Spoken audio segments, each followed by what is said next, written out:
Če razmišljaš o vstopu na digitalni trg, da bi prodajal svoj izdelek ali storitev, je izbira tvoje tržne niše ena od najpomembnejših odločitev, ki jo boš sprejel.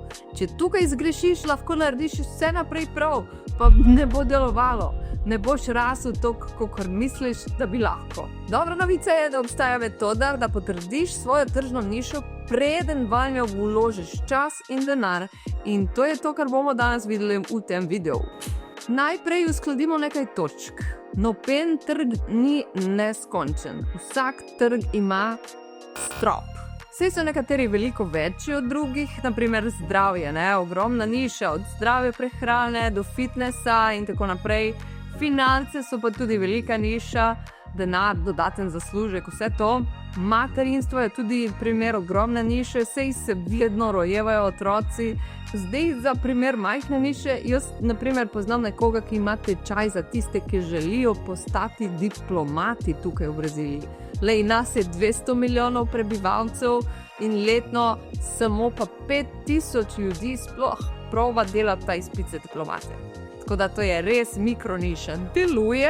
Deluje, ampak je res mikroniša. No, poanta tle je, da če se odločiš, da boš prodal tečaj, da učiš slo, nekako plesati kolo, mislim, da nimaš trga, to mora biti jasno. Moramo si poravnati pričakovanja. Ko izbiraš svojo tržno nišo, obstajajo 3 stvari, ki jih moraš jasno artikulirati. In sicer potencial dobička, potencial ustvarjanja vrednosti in neka osebna, subjektivna identifikacija oziroma poistovetenje. Ko ocenjuješ potencial dobička, moraš razumeti, ali ta trg dejansko premika pravi denar. In kako to potrdiš v praksi? Zmapiraj svoje konkurente. Kdo so te velike zverine na tem trgu? A se ti zdi, da veliko prodajajo? A so podjetja velika ali majhna? Analiziraj število konkurentov, ker velika konkurenca je dober znak. Konkurenca je čudovita, veliko ljudi se tu zmoti. Ljudje mislijo, že toliko ljudi prodaja to, nihče ne bo kupil pri meni. Ampak glej, to je ravno obratno. Veliko konkurence pomeni, da je na trgu premik. Pomeni, da je ta trg živahen in da denar kroži. Bodimo zdaj realistični. Možnost, da si genij in da si odkril nekaj popolnoma novega, da si v modrem oceanu, da prodajaš nekaj povsem inovativnega, je zelo, zelo majhna. Če ni nikogar na tem trgu, beži. Verjetno je ta trg mrtev. Razišči na YouTubu, koliko kanalov obstaja na to temo, koliko ogledov imajo videi, kakšen je pa engagement v komentarjih. Se lahko uporabljaš tudi Google Trends, ali interes za to temo raste, ali je stabilen, ali pada.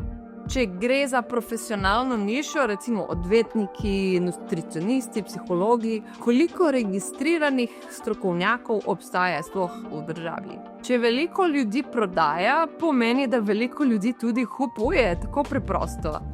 Pazi zdaj, če si nekdo, ki dela za nekoga, ki prodaja na internetu, še posebej, če prejemaš tudi procent od prodaje, to je kriterij številka 1. Ne sprejmi sodelovanja s strokovnjakom, ki je v mrtvi niši, samo zato, ker je tvoj prijatelj, tvoj sorodnik ali se ti zdi simpatičen. Skupaj boste bankrotirala. Halo?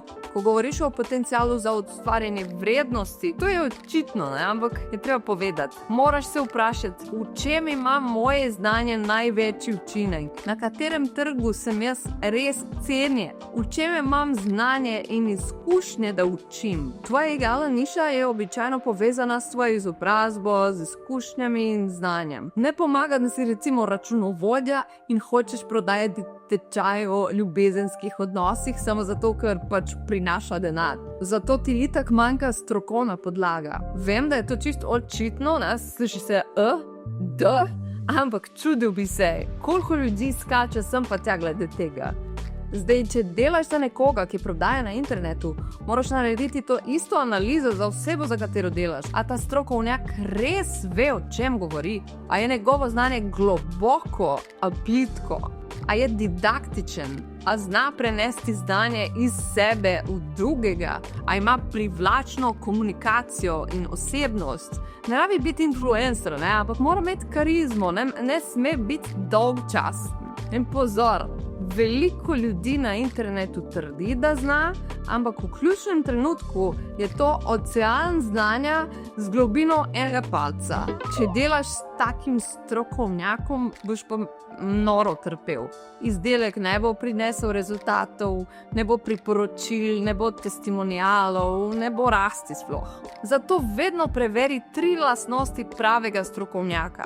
On pozna temo globoko, več kot povprečje, on je didaktičen, zna znanje prenesti in ima privlačno osebnost in komunikacijo in karizmo. Če katera izmed teh 3 manjka, pa imaš problem. Zdaj pa gremo na osebno subjektivno identifikacijo.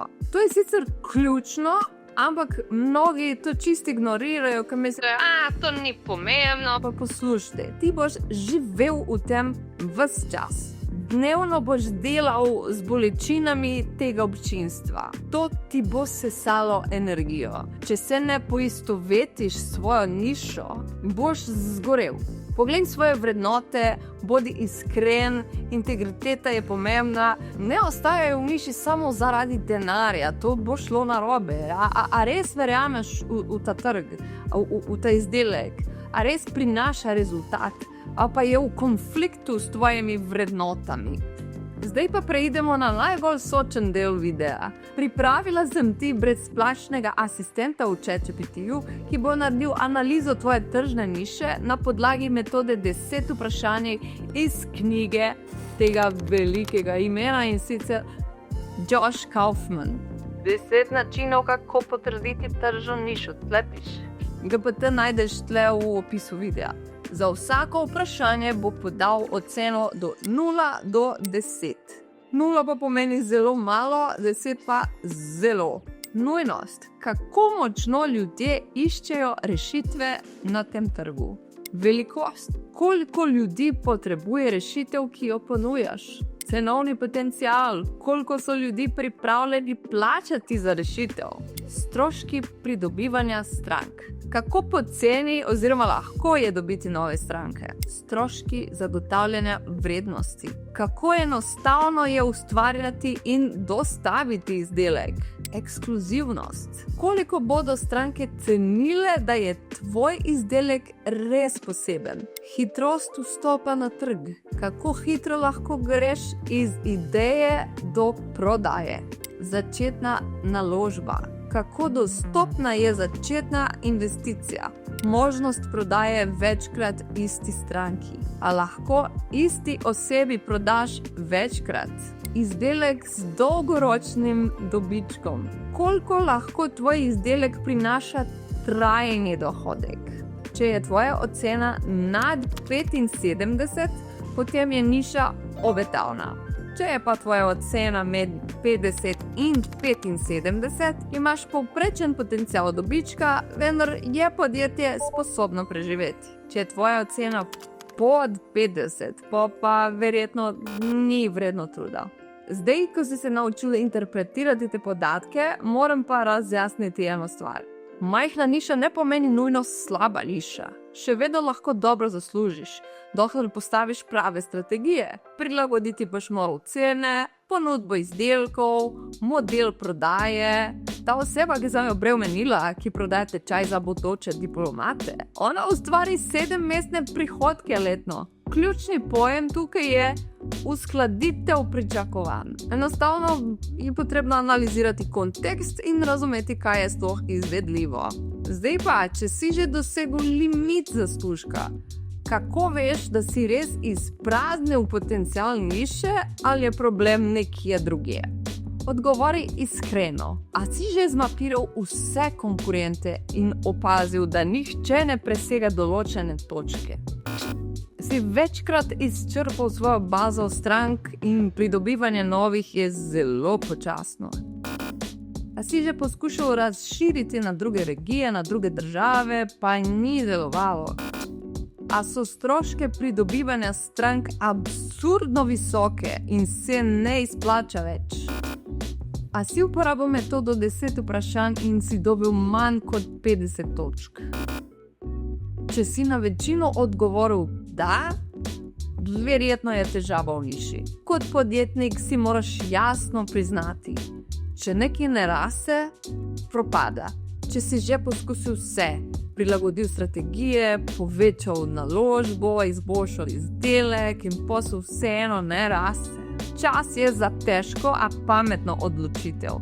Ne gre za obup, gre za pamet. Kar loči trmo od vztrajnosti, je pametna analiza podatkov. Tvoje možnosti so nadaljevati v isti niši, ampak z realističnimi pričakovanji, prilagojenimi strategije, više cene, več izdelkov, dodatni launchi, pivotirati na sorodno večjo nišo ali pa končati ta projekt in začeti v veliki, bolj perspektivni niši. Kar ni pametna izbira, je dalje trkati z glavo ob zid in čakati, da se bo nekaj spremenilo, če delaš vse isto. In če ti je ta video pomagal, ga deli z nekom, ki to mora slišati. A poslušati. In če ti je ta video pomagal, ga deli z nekom, ki to mora poslušati. In naroči se na kanal, ker tukaj najdeš resne, strateške vsebine o digitalnem marketingu, brez gurujskih obljub, brez Postani bogat čez noč. Se vidimo do naslednjič. Ajde.